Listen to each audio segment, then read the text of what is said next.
जी नाज़रीन भली कार चवंदासीं। हाणे ज़िक्र कंदासीं त सॼी सिंध में डॉक्टर्स पैरामेडिकल स्टाफ ऐं जेको बि अमलो आहे उहो सरापा एहतजाज आहे। हेल्थ रिस्क अलाउंस ख़तमु करण जे ख़िलाफ़ OPDs जो बाइकआउट कयो वञे थो, एहतजाज कयो वञे थो।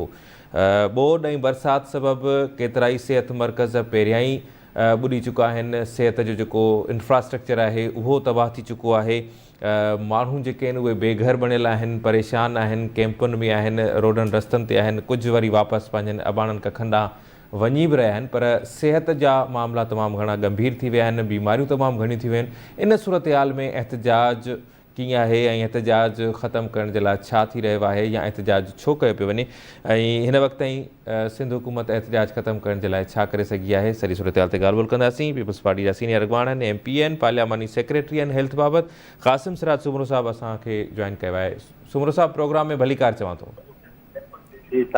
वालेकुम सलाम। क़ासिम साहब कीअं था ॾिसो, सॼी सिंध में पहिरियां ई सूरत हाल ॾाढी गंभीर आहे, ख़ासि तौर ते ॿोॾ ऐं बरसाति खां पोइ जेको हेल्थ जो इंफ्रास्ट्रक्चर हो उहो त वेतर तबाह थी वियो। त हाणे हिन वक़्तु इन कंडीशन में, इन सूरत में एहतजाज हली रहियो आहे, OPDs जो बाइकआउट थिए पियो। मतिलबु जेके सिहत मर्कज़, रूरल हेल्थ सेंटर हुजनि, DHQs हुजनि या जिथे बि जेकॾहिं उहे फंक्शनल हुया त उते वरी एहतजाज जो सिलसिलो शुरू थी वियो आहे। उनखां पोइ जेके मरीज़ हुया उहे वीचारा वेतर सूरनि में अची विया आहिनि। कीअं था ॾिसो सूरत हाल खे? बिल्कुलु सही ॻाल्हि आहे साईं। सिंध में जेको पोस्ट फ्लड जेका सूरत हाल आहे उनमें सभ खां वॾे में वॾी जेका एमरजेंसी आहे उहा हेल्थ रिलेटेड आहे। ज़ाहिर आहे बरसाति में जिते पाणी बीठो आहे उनजे करे गैस्ट्रो जा केसिस वधिया आहिनि, स्किन डिज़ीज़ आहे, मलेरिया आहे, नंबर ऑफ अदर डिज़ीज़ आहिनि, उहे असां वटि तमामु घणी वधियूं आहिनि। एंड उन्हनि ॾींहंनि में असां मुख़्तलिफ़ जॻहियुनि ते डॉक्टर्स बि ट्रांसफ़र कया हुआ। असां पोस्ट ग्रेजुएशन में जेके डॉक्टर्स वियल हुआ उन्हनि खे बि रिक्वेस्ट कईसीं college of physician J through बि त उन्हनि खे असां मोकिलियासीं हिते त भई तव्हां वञी पर्सनल ड्यूटीज़ कयो। उन वक़्तु बि कुझु दोस्तनि एहतजाज कयो, इनफैक्ट डॉक्टर्स जे प्लेटफॉर्म सां, त उन्हनि परफॉर्मेंस चयो त असां पोस्ट ग्रेजुएशन हले थी, असां फ़िलहाल एमरजेंसी ड्यूटी में न वेंदासीं। त असां उन वक़्तु बि मौक़िफ़ हेल्थ डिपार्टमेंट जो इहो हुयो त तव्हांखे कंहिं बि सूरत में जॾहिं तव्हां हिकिड़ी सॼी सिंध में असांजो ई फैमिली जेके आहिनि उहे रस्तनि ते हुजनि ऐं तव्हां असांजो हेल्थ सर्विस जेके डॉक्टर्स ऐं असांजो पैरामेडिक अमलो जेको उनखे सर्विस न ॾींदो त इहा वॾी ज़्यादती थींदी। हिकिड़ी ॻाल्हि इहा। ॿी ॻाल्हि इहा आहे त जेको असां जेको एहतजाज जे हवाले सां जेका ॻाल्हि कई आहे त ॾिसो, कोविड अलाउंस सिंध प्रोविंस हिकिड़ो ई प्रोविंस हो जंहिं सभु डॉक्टर खे एतिरो सारो अलाउंस ॾिनो पिए। न सिर्फ़ु डॉक्टर पर पैरामेडिक्स, नर्सिंग स्टाफ या ॿियो हुन सां एसोसिएट हेल्थ डिपार्टमेंट सां एसोसिएट हर माण्हू खे हेल्थ अलाउंस मिलियो। हाणे जॾहिं असां इहा सूरत हाल असेस कई आहे त जेका कोविड जे करे ज़ाहिर हाणे कोविड जा असां वटि केसिस कोन, उन टर्म्स ऑफ परसेंटेज स्प्रेड असां वटि तमामु मिनिमल आहे। त असां उन हालत ते आहियूं त असांखे इहे फंड्स जेके असां रिस्क, हा इन जो हिकिड़ो मुतालबो जाइज़ आहे त भई असांजा हेल्थ जेके रिस्क अलाउंस आहिनि जेके उहे ॿियनि सूबनि जे सां मैच कनि त दैट कैन बी उन ते नेगोशिएशन थी सघे थी, ॻाल्हियूं थी सघनि थियूं।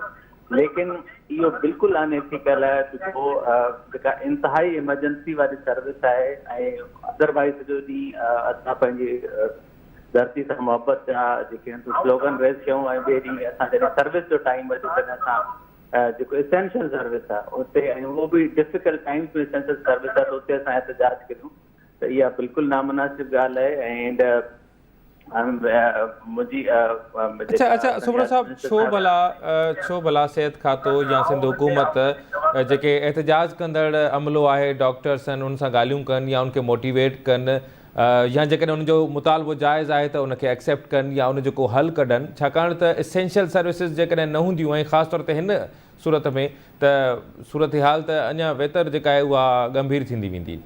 इहो कहिड़े किताब में लिखियलु आहे त तव्हां हर रोज़ु वठी करे तंज़ीमूं ठाहे एहतजाज कयो एसेंशियल सर्विस ते, बजाए तव्हां हर वक़्तु माना इन ई मोड में हुजो त को बहानो मिले तव्हां एहतजाज कयो ऐं एसेंशियल सर्विस खे बंदि करे छॾियो।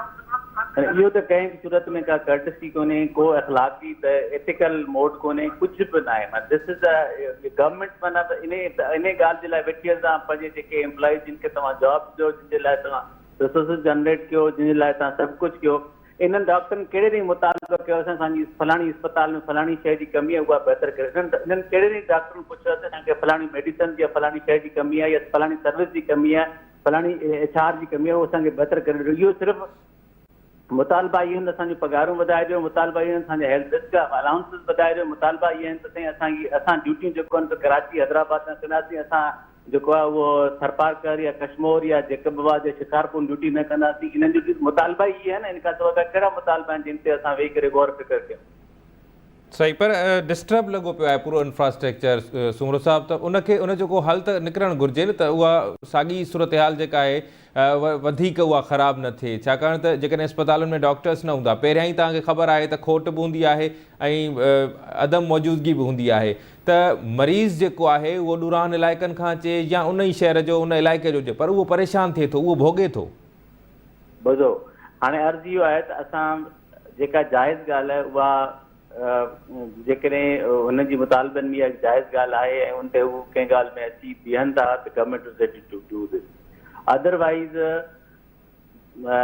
हू छा चवंदा आहिनि, असां वटि इन ॻाल्हि जी टॉलरेंस हाणे आहे कोन त असां वेही करे हिननि जा नाजाइज़ मुतालबा बर्दाश्त कयूं ऐं उन खां पोइ उन्हनि जी जेको आहे असां हाणे already government is in a mode to hire more people, we will hire the new people. इन्हनि खे असां उन्हनि जॻहियुनि ते ॿिया माण्हू अपॉइंटमेंट वठंदासीं, ॿिया अपॉइंटमेंट कंदासीं। अदरवाइज़ दिस इज़ इहा कंहिं बि सूरत में बर्दाश्त कोन थींदी त हीअ असांजे ग़रीब मिसकिन माण्हू जेको असांजो हॉस्पिटल ते अचे ऐं उन सां उनजी जेका आहे उहा उहा इलाज न थिए, उनजो प्रॉपर टेक केयर न थिए, उहा हॉस्पिटल जेको आहिनि सो ईअं तरीक़े सां बंदि थियनि। This is unacceptable. ठीकु आहे, वॾी महिरबानी क़ासिम साहब, तव्हां असांखे टाइम ॾिनो। नाज़रीन, बिल्कुलु एहतजाज, पुरअमन एहतजाज हर माण्हू जो हक़ आहे, पर जॾहिं असां कंहिं बि खाते में मुलाज़मत कयूं था, ख़ासि तौर ते वरी उहो तालीम जो हुजे, सिहत जो हुजे, त उते वरी असांजी कमिटमेंट बि हूंदी आहे, असांजो हिकिड़ो मॉरल हिकिड़ो किरदारु बि हूंदो आहे असांजो। त एहतजाज तव्हांजो यकीनी तौर ते जेको आहे उहो हक़ आहे, पर असां इहो बि त ॾिसूं त उन रोड बंदि करण सां केतिरा माण्हू मुतासिर थियनि था, ट्रैफ़िक जैम थिए थी, त केतिरा माण्हू कंहिं इस्पतालुनि ताईं नथा पहुचनि। जेकॾहिं वरी इस्पतालुनि में एहतजाज आहे त केतिरा ई मरीज़ जेके आहिनि उहे परेशान थियनि था ऐं केतिरनि मरीज़नि जो इलाजु नथो थिए, त हिकु ॾाढी ॾुखोईंदड़ सूरत हाल आहे। ऐं यकीनी तौर ते सिंध हुकूमत खे ई हिन जो हल कढणो आहे, सिंध हुकूमत खे ई उन्हनि पंहिंजनि माण्हुनि खे पाबंद बणाइणो आहे त उहे पंहिंजे खातनि में पंहिंजे मुक़ररु हंधनि ते कमु कनि ऐं उन जा जेके जाइज़ मुतालबा आहिनि उहे बि ज़रूरु तस्लीम कया वञनि। प्रोग्राम पंहिंजी पुॼाणी ते पहुचे थो, ॾींदा इजाज़त। अल्लाह निगहबान।